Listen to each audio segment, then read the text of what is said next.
Hello everyone. It is time for the third episode in this series, and today, obviously by the title, you can tell that we're going to be talking all about pride today. And I'm excited to cover this one because I think there's a huge misconception about what pride is in the context of the 7 deadly sins. Because I'm sure, as you know, there's a lot of people who talk about like, oh, you shouldn't boast, you shouldn't be prideful, you shouldn't be proud of yourself. And so I want to clear up what pride actually is in this context. And I think today is going to be a great episode. So if you have not listened to previous episodes of this series, then my recommendation to you before you dive into this, please go listen to the sloth episode, at least the first half, because I explain just kind of my own revelations and the evolution of my own understanding of what sin is. And so that is really going to lay the foundation for what we're even talking about. So make sure that you go listen to the first half of that episode and then you come back to this one. But really, you don't need to listen to these in order necessarily. You can jump around if you want. So let's go ahead and get into the material for today. So the first thing that I want to remind you of is sin is nothing more than mental bait. It's those thought forms that pop up, and it's the temptation that you feel to start engaging with those thought forms, even though they take you down very negative paths. And usually they lead to things like paralysis, inaction, doubt, all of those things that prevent you from fulfilling your highest calling, from taking the highest possible action or thinking the highest possible thought, or like it interrupts your connection with God. So it's a distraction from you getting congruent with that higher calling, that higher purpose, that higher state. If you've been listening to all of these episodes back to back, I apologize. I know that's redundant, but I just want to make sure that I remind everyone who's listening to this that that's ultimately what we're talking about. And the second thing that I want to remind you of is that a lot of the time these things are sneaky and deceptive. Like they're the things that slowly creep into your mind. And a lot of the time, these things do not necessarily feel that far off from some of the thought patterns that are already going on. And so this is why I've been reminding all of you in every episode, like there's going to be some sins that you're really susceptible to, and then other sins that you're more immune to. And the reason why different people have different susceptibility or immunity to different thought forms is because, one, everyone's wounds are slightly different. A lot of the time they kind of come back to these main root cause thought forms. A lot of the time, like these inherent identity wounds that we pick up in early life. But then the other reason is the tone of your default habitual thoughts. Like I just said, a lot of the time, these thoughts actually present themselves in a way that feels really normal and natural. Like in the early stages, when you initially have that bait sitting in front of you, it doesn't actually feel like that big of a stretch. That's what makes it really, like I said, when we're talking about like the archetypal biblical Satan, we're talking about the father of lies, the great deceiver. Like think about the highest level manipulation and deception. And this is why a lot of the time these thought forms really look and feel like a wolf in sheep's clothing a lot of the time. So depending on how much control you have over yourself and over your mind, because having mental control is one of the most important skills that you can ever cultivate in this lifetime. Like it is important to know how to direct your focus and how to diffuse it, how to shift gears, how to get off topics quickly, how to know what works for you and what doesn't. Like those skills are absolutely priceless for this reason. Because if you don't know how to do that, then it leads to all of the traps we've been talking about over the past couple of weeks. The paralysis, the inaction, the splintering yourself off from God, the falling into those mental pits that are very difficult to get out of if there's enough momentum behind them. So, one of the reasons why I think I've been receiving such good feedback about this series is because I'm talking about the ways that these thought forms and the way that the bait occurs to you, how it feels in your mind, what it might look like, what it might sound like in a way that is easy for you to take it, that makes it way more mentally enticing than resisting it or redirecting it. But I think because I've been explaining how naturally these things occur, they're not loud, booming, scary thoughts a lot of the time. It's that again, a wolf in sheep's clothing. They can feel like normal thoughts. They can feel well practiced.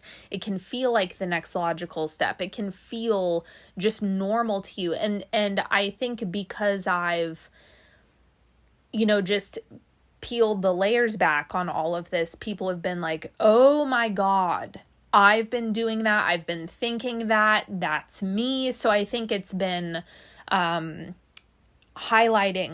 and putting a spotlight on certain things that people may not have been seeing previously.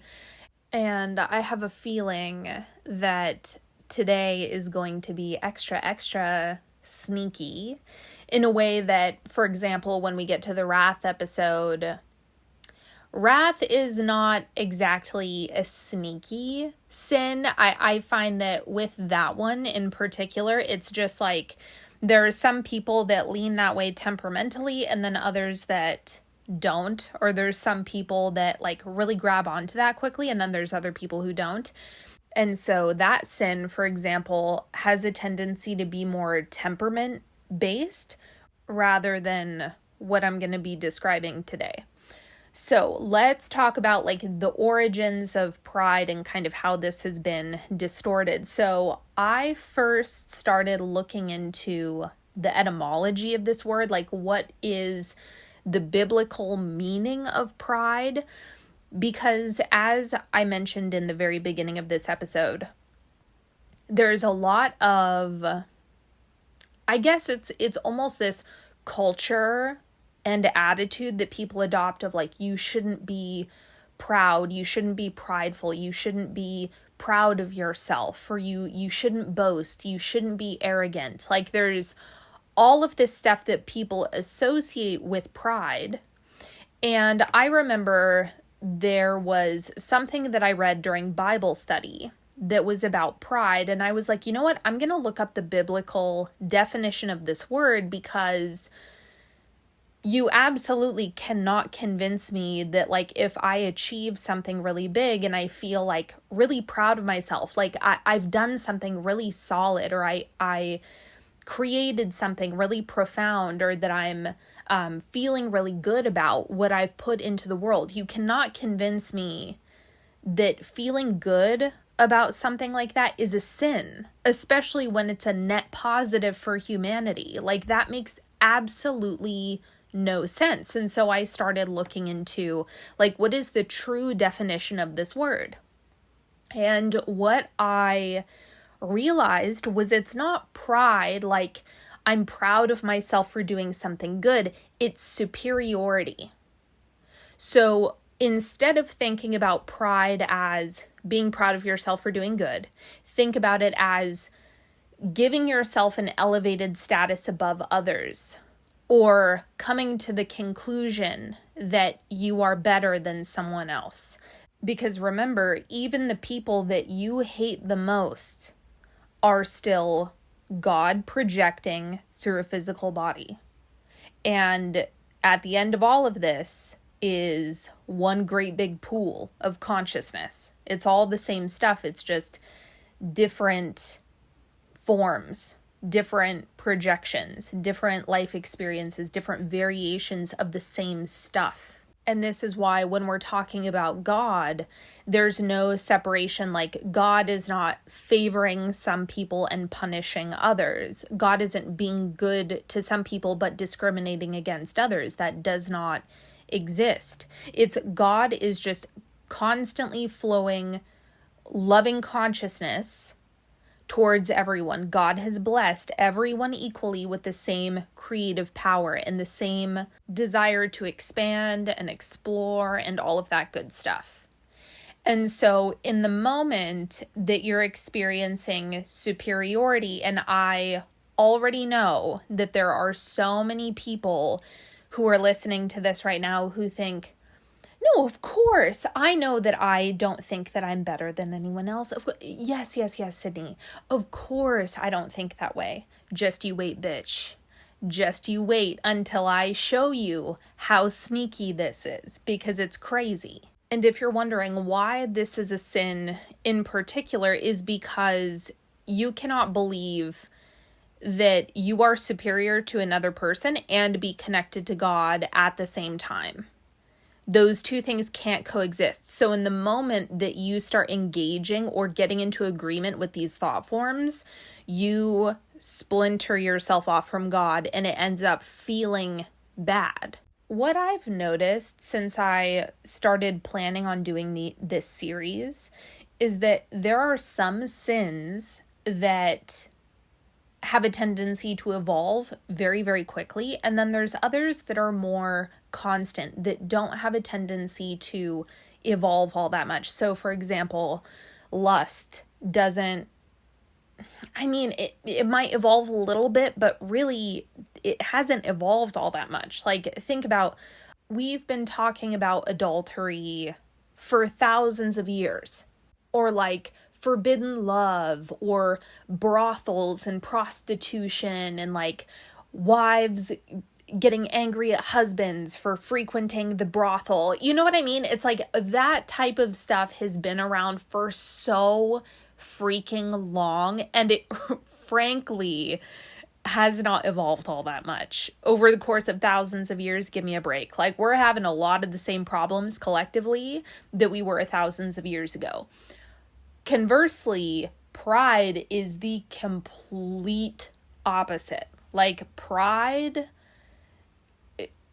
that thing keeps moving. It keeps changing. It is constantly getting a new outfit. I swear to God, it's like every single day it finds a new outfit to bait people with. So, for example, humanity went through a season of like really extreme religious superiority. Like, most of the tribal arguments were actually about whose gods are correct, or are you a part of the chosen people? Are you a part of this like special, unique group that is God's chosen people? Like, that's religious superiority or religious pride.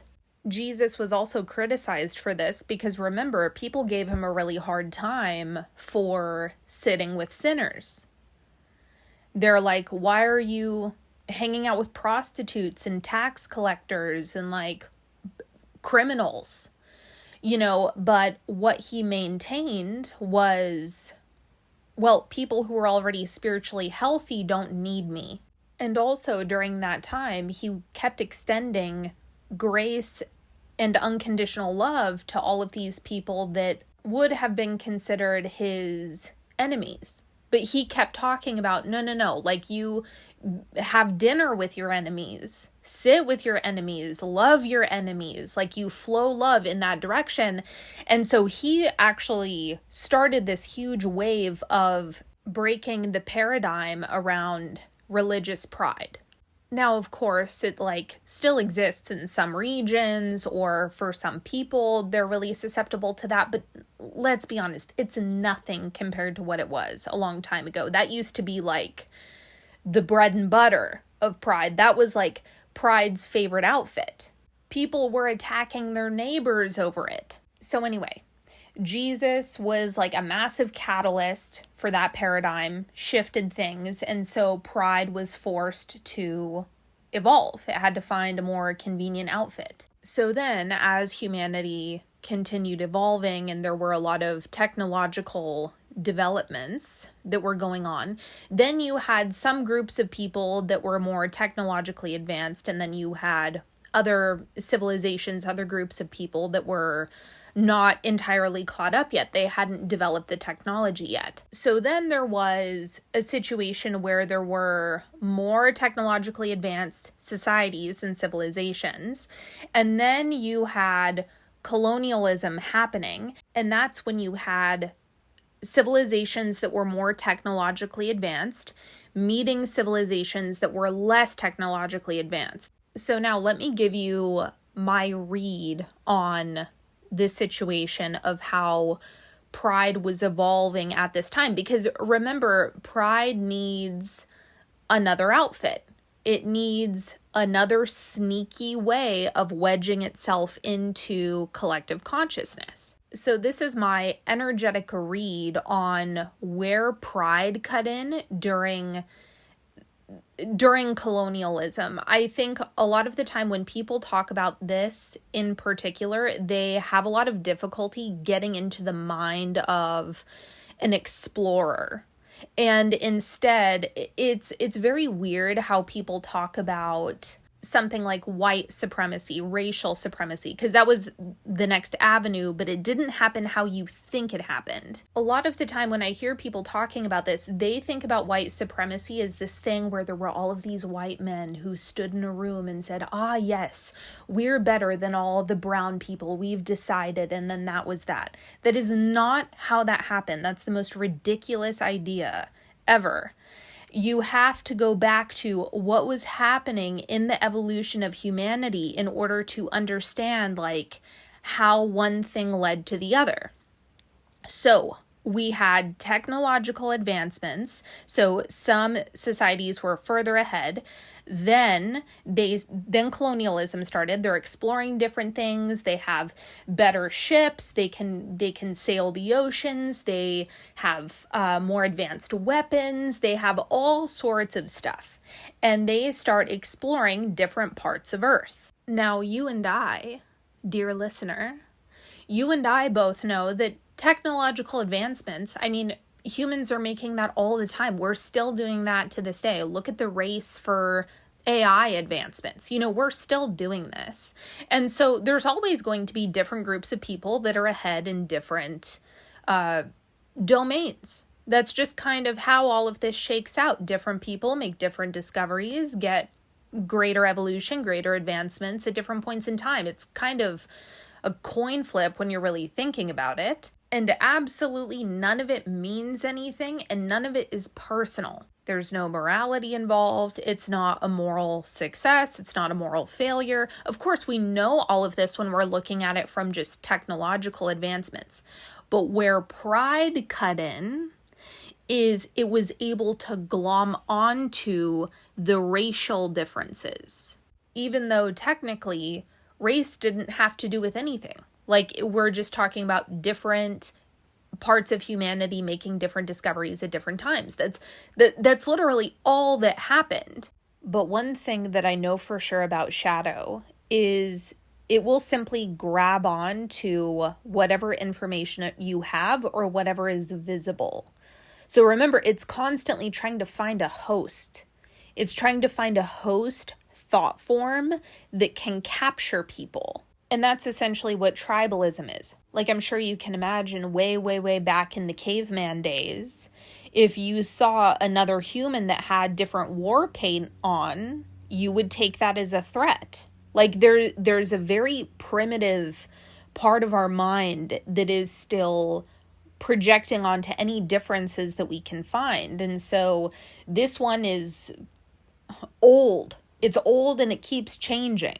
So you can imagine if you have this stark contrast in all sorts of different ways, it's you have differences in skin color, differences in who's technologically more advanced, you have cultural differences, you have food differences, you have all of this really high contrast cultures. It's that is the perfect situation where Shadow can completely take over.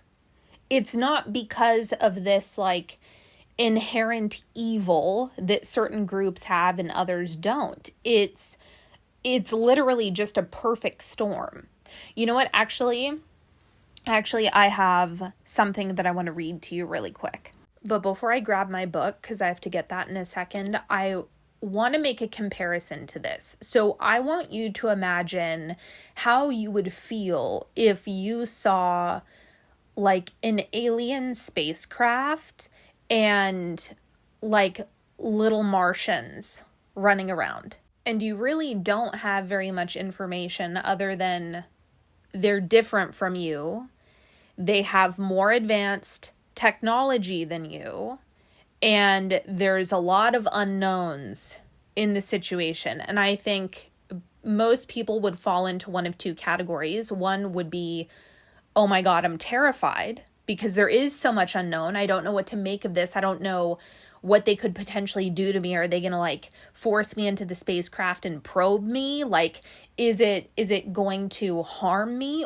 And also, there's something amazing about it at the same time, like witnessing technologies that you have never seen or that you have never experienced. You don't know what what the capacity is, what it has the potential to do. Like there's all of these amazing things as well. So the reason why we fear aliens is because they are more in our minds, you know, they're more technologically advanced. And, you know, historically, things have gone sideways for the civilizations that have been less technologically advanced. But understand when there's a lot of differences that are present, that is a situation that is just ripe for shadow. That is exactly where it likes to cut in. The more differences, the better, because then the more easily you can get baited into these thought forms. Okay, this is the passage that I wanted to read to you, and this is from the book Happier Than God by Neale Donald Walsch. I don't recommend the book. I was kind of disappointed with it, but this passage is very relevant to what we're talking about here. So this is the story of Milligan's ship. Milligan and his men explored many islands and did so without opposition from the natives living there, who might have been expected to climb into their dugout canoes and launch a full-scale attack on these strange-looking sailors as dangerous interlopers, but instead welcomed them with open arms. The reason? When native lookouts first spotted Milligan's ship, they didn't know what they were looking at. They had never seen anything so huge and majestic carrying people on water before. The gigantic ships, with their enormous masts and sails fully billowed, were so far out of the experience of these island natives that they had no point of reference from which to even begin to consider what these vessels might be. They anchored their canoes, laid down their spears in awe, and welcomed Milligan and his men as gods. Stephen told me this is the Milligan ship syndrome, a phenomenon that occurs when what one is looking at is so far from one's experience that the person literally doesn't know what to make of it. And my point is, when it comes to the conversation about supremacy in this particular era of humanity, what started as technological supremacy, which is more of like an objective metric, like if one society has guns and the other one doesn't, that's crazy. Can you imagine not knowing what a gun is and then seeing someone fire one in front of you for the first time? Or like blowing up the side of a mountain with dynamite? Like, I don't think you understand how amazing and incredible and crazy of an experience that is. And so I just see this entire situation as it started with technological advancement, but then where pride cut in was it found a way to start baiting people into believing that it had something to do with race, when that was never the case. That was the newest, most convenient outfit for pride. And then we all know what happened from there. Then that started to develop momentum. Then that spiraled out of control. And eventually there was another catalyst for that. Now, I don't want to go into too many details just because I think that each country, each society kind of came to their own conclusions in time. But that was another thing that eventually phased out. And pride, the idea of like racial supremacy, was not actually a convenient bait or a compelling bait that most of humanity was willing to engage with. Like really think about it. The idea of racial supremacy is like, what? Like, that's so old. Like, be honest, do you even know anyone personally who believes those ideas or those thoughts? Like, no, that's such a dated concept. Like, that's a ridiculous thing to buy into now. And that's just because humanity keeps evolving. And so those thought forms don't fly anymore. Like, again, you can find people in the same way you can find people who believe in religious superiority, right? So the same thing applies. So once again, pride has to continue evolving. It has to continue finding like, okay, what's the new thing? What is the way that I am going to get people to splinter themselves off from God and get them to start looking down on others and believing that they are better for real? And it has to be compelling. They have to actually buy in. They have to believe with their whole heart. Remember what I always, always, always tell you about shadow is it loves to hide in the spaces that are the most innocent looking, because it has to have a veneer of something that people are willing to accept. So that's always how it starts invading mass consciousness. That's how it starts wedging itself into society and starts really picking up speed. So there are quite a few different areas where this can pop up, but I find the most common areas where this can be found is anything related to social justice. So social justice is one of the best cloaks that this can use, because it's all about moral superiority. It's like, you care so much more than everyone else. You're so compassionate. You're so good. You're so thoughtful. You're so considerate. Your outrage is righteous. You should be outraged on the behalf of others. You're doing such a good job. Yes, repost that thing on social media. Yes, do this, that, and the other thing. Yes, you're so good and those other people are bad. It turns into this festering pile of superiority. And social justice is like the number one most invasive way that it has like ravaged societies. So the second one that I notice, and this is kind of like in the same bracket, which is political superiority, political pride. And this is essentially, you consider anyone who has thoughts that differ from you as being evil, immoral, they're a bad person, you're a good person. And basically, the theme that I'm finding with all of the modern expressions of this sin is it's all about you being a good person. You're extra good, you're extra special, you're extra compassionate. And anything that is leading with the idea of compassion is particularly enticing for people. And it can quickly slip into pride and superiority, and people will fully believe in their mind, they will fully be bought in to the idea that they don't think they're being superior, they think they're being a moral good person. And so that's what's so crazy about this. Another way that I see this manifest a lot of the time is honestly climate change. You care so much more than anyone else. You're going to save the world.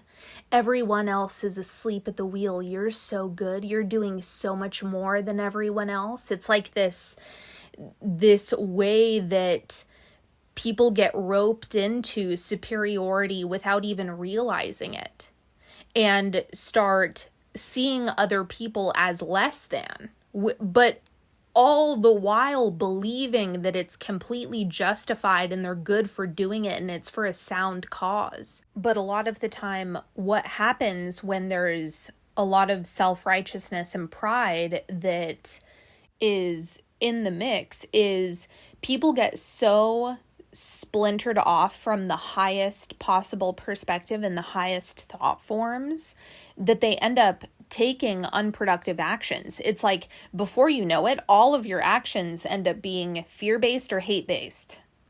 And that's not a positive contribution. I can't remember. I think it was during the Sloth episode where I talked about making beneficial contributions, like really looking at the high quality contributions that you're making. And the interesting thing in terms of like the modern expression of pride, it is truly shocking how captured people will get by this, to the point where they're not doing nothing. They're actually taking actions that end up being a net negative, that actually propagate more hatred on the planet.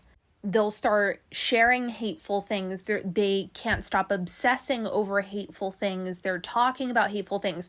Or like with people who have like a lot of climate hubris or like climate activism pride, a lot of the time they'll start like spreading fear propaganda like no other. And this is what I mean by there is a complete difference between pride, which is total hubris, an unwillingness to learn, an unwillingness to be wrong, and then spreading hatred and fear out of what you believe to be a righteous cause. Like, at least that's how it is, that's how it's manifesting in the modern sense. But if you're going to compare that to, okay, what is the clear intention that we have for the well-being about the planet, and then making contributions in that direction, and then seeking your higher faculties, this higher guidance. God, you literally have an umbilical cord that is connected to God. Exercise it a little bit, use it a little bit. And whatever intention you have for the well-being of the planet, of course God has a hand in that. Of course God wants us to live in a beautiful place. Of course, well-being for all is factored in when we're thinking about this higher perspective that God has. You get what I'm saying? So it's like, there is a difference between how people are acting about these issues and then what is actually harnessing the power of God and having like a beautiful intention, and you're marrying both of those things and then acting from that place. And it doesn't matter what we're talking about. If you're talking about social justice, political well-being, the well-being of the planet, like whatever the case, it's got to be backed with clean energy. No pun intended. I did not intend for that to be what flew out of my mouth. A couple of things that I want to reiterate here about sin in general is you always want to think about the bait thought form is acting as a Trojan horse for fear, paralysis, doubt, basically gutting all of the power that you gain when you're in full connection to God. So remember, if these thought forms are successfully able to bait you into disconnecting from God, then what that means is, number one, you unplug from the power source. Okay, you know how Abraham Hicks talks about one who's connected to source is more powerful than a million who are not? That's what we're talking about here. When you unplug from God, you unplug from the source of massive power and positive influence.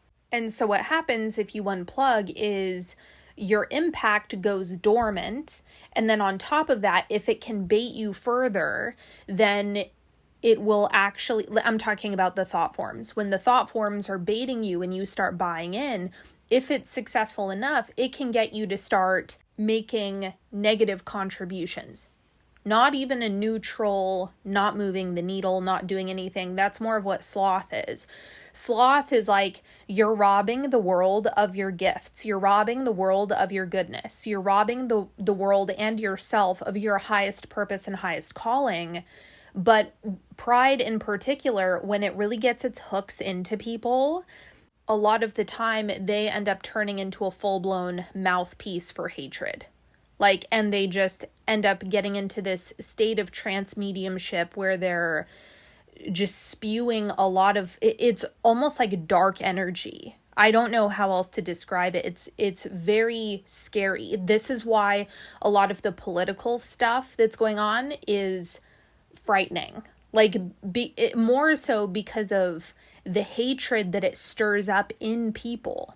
And so anyway, the other interesting thing that I'm noticing about pride as a sin is it's targeting people that are compassion oriented. So if you are the type of person who considers yourself to really care about others, be driven by compassion, if you're particularly altruistic, if you're very focused on being a good person, if you're very concerned with being moral or being just, those are the exact people that are most vulnerable to this sin in particular.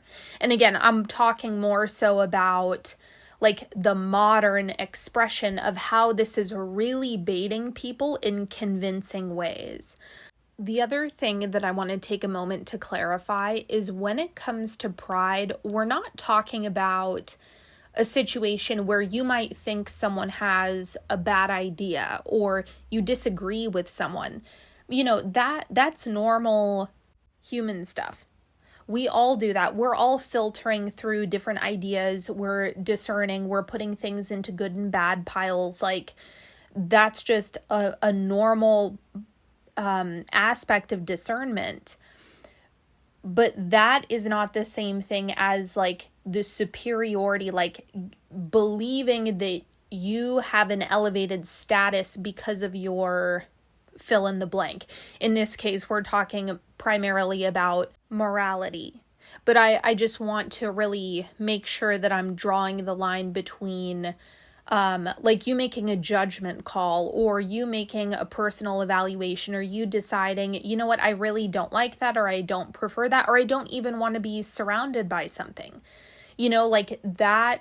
That is not the same thing as pride in the superiority sense, in the sin sense, because remember, what we're really looking for is a Trojan horse for fear, paralysis, and disconnection from God. Look at it this way.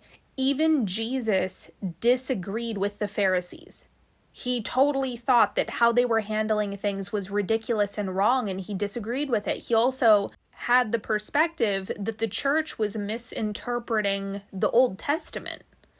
And so there were many things that he disagreed with, but that's not pride. So I just wanted to make that distinction as well for everyone who's listening. Here's the other interesting thing that I've noticed about pride in particular. So I would say between all of the sins, in large part, sin in general is just one great big gigantic distraction. But particularly when it comes to this one, and especially in the modern sense, the fact that it's capturing the minds of people who are particularly compassion-oriented or really justice-oriented, it's interesting because when people give in to pride, and hubris is also a part of this, it actually closes off the circulation and it prevents solutions from being able to get in. So if you're actively engaging in pride, you become unavailable for a solution. When you believe, hey, I'm better than you, I know better than you. Oh my gosh, I see this all the time, especially in politics, where people, for whatever reason, as soon as that topic comes up, people go into, you're wrong, I'm right, and they stop listening. What that does when you shut off the circulation and communication, it actually prevents solutions, remedies, ahas, revelations. It actually closes out the space where God can illuminate things for you and bring a higher perspective. And this is the most interesting thing about this, because a lot of the time people who are deeply entrenched in this sin think of themselves as being solution oriented. This is one of the reasons why I think the people who are compassion driven are like a fantastic cloak and are excellent hosts for this particular sin, because they think in their hatred, in their taking the bait, they believe that that is a productive thing to do. They believe that by spreading fear all over the place, by scaring others, by having hateful conversations, by getting each other riled up, they feel as though this is a productive contribution when it's not. It could not be further from being solution oriented. As a matter of fact, it blocks out, it clouds the mind to the point where no solutions can actually get in. In the same way, if you consume a lot of information about the climate, a lot of the time that will actually block out a lot of solutions, because so much of it is like pumped full of fear. And it's a genius Trojan horse. Like, it is one of the most sophisticated forms of psychological and emotional manipulation in terms of like what shadow is capable of doing, because all of these things that people genuinely believe are productive, it's like that is the bait that I'm talking about. Like, they believe it. They feel like this is right for me to do this. This is actually going to make a difference somehow. And it's like, whoo, that is serious trickery. I've got to say, even though it's dark, I am impressed. I don't know what else to say. Pride was looking for a really solid host. My God, did it find it. Anyway, my point with all of this is you cannot be solution oriented and focused on things that are frightening you or stirring up hatred within you at the same moment. You might be able to toggle. So for example, let's say you were in a really stressful situation, you were scared, you weren't sure how things were going to pan out for you, like there was a lot of uncertainty and you were really stressed out. You would actually feel better if you said, okay, I know this is a scary situation, but I'm focusing on just shifting out of this, or what's the right next step. In the moment that you start focusing on the solution, you will actually feel better, because focusing on a solution and having the intention of, okay, this is where I'm placing my focus, this is what I'm going to do, this is what I'm intending. In the moment that you do that, you're actually reaching for God, even if you're not calling it that. So I wanted to clear that up for you as well. Keep in mind, sin and being solution oriented are not the same thing. So that's another sneaky thing that it does. It tries to make you think that a lot of this is somehow productive, when in reality, it's completely shutting you out from solutions. It's gutting your personal power, and it's bogging everything down. It's one big fat distraction. I think that no matter what is going on, if you actually have a clear positive intent and you're connected to God, you can basically tackle any subject matter. And there's genuinely no, when I'm talking about all of this, I'm not seeing it as a moral failing. I'm looking at it like, when someone's mind gets captured by these things, they didn't fail. Right? Like it's not like it inherently makes someone a bad person. That's not what I'm talking about. It's in those moments, which we're all susceptible to, that we splinter off from God, and different people have different bait that they're more willing to take. So, for example, if someone is just more susceptible to taking the bait around these subtle forms of pride and superiority, that doesn't mean anything morally speaking, or whether or not they're a good or bad person. But the reality is, we all have this stuff. We all have different weak points. Like, for example, someone might be really susceptible to these different variations of pride and superiority, but may not be susceptible to wrath. I'm super susceptible to wrath because of my temperament. So that's like a bad one for me that I have to look out for. I have to be extra diligent of that bait, so anyway, we all just have a different mix of what's going on. And before we wrap this up, I do want to mention that pride is not limited to the topics that I gave today. Like, pride can use basically anything as a vehicle. I just find that it's helpful to talk about more of like the culturally relevant themes that it's using during different periods in history. And the reality is, depending on the person, there's always the potential for someone to slip into superiority about something. For example, health, lifestyle, exercise, like a lot of those topics can be a vehicle for superiority for certain people. It just depends on who it is, right? And it depends on what is the person most vulnerable to. Or here's a good example. So where I'm most vulnerable to this sin in particular is anything that has to do with my parents. Like, if you ask me in this moment, am I better? Do I believe that I am better than my parents? I will tell you, yes, 1,000%, yes, I am better than my parents. But in the moment that I do that I like look down on my parents, technically I'm disconnected from God in the moment that I do that. But I know for sure that that's something that I still wrestle with. Like, it's very difficult for me to look at the entirety of what my parents have done within my lifetime and to look at that and focus on it and stay connected to God at the same time. It's hard for me. So all of this to say that we all have these different weak spots. We all have different thought forms and these like little Trojan horses that we're presented with. So anyway, when you're listening to this, maybe this sin didn't resonate with you in particular, but you might have like one area that's a hot spot. As we continue going through this series, I think that that's how a lot of things will occur to you. Like, as I've been saying, you're going to resonate with some more than others. And you'll notice that there's different hotspots, kind of like how my parents are a hotspot for me. So that's just an example to take with you. You'll notice, like, sometimes you'll be moving through life and you'll see different things and there'll be like that little flicker of like, oh, I would never do that, or just like these little things where you are coming to the conclusion that you are better.